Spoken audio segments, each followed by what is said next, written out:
অবস্থা মানে আমাদের পুলিশ আনসার আর র্যাব ভাইয়াদের নতুন পোশাক।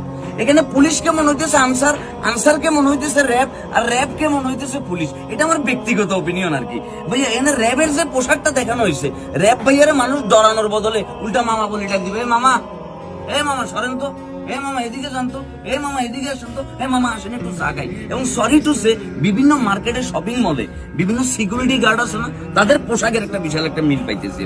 কথা সেটা না, পোশাক পরিবর্তন করলে যদি তাদের শরীরের অ্যাক্টিভিটির পরিবর্তন হয়ে যায়, আমি বারবার পোশাক পরিবর্তন করতে রাজি আছি। কিন্তু পোশাক পরিবর্তন করিবার পরও যদি কি যেই লাউ সেই কদু থাকে, তাইলে সেখানে আমার ঘোর আপত্তি আছে।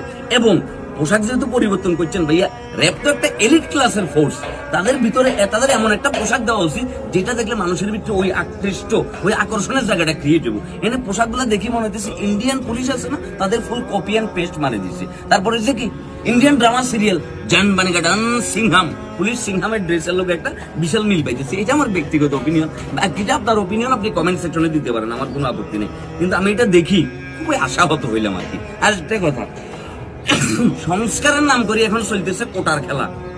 43 পাই একজন নগরে ভর্তি হয়ে গেছিল মেডিকেলে, 73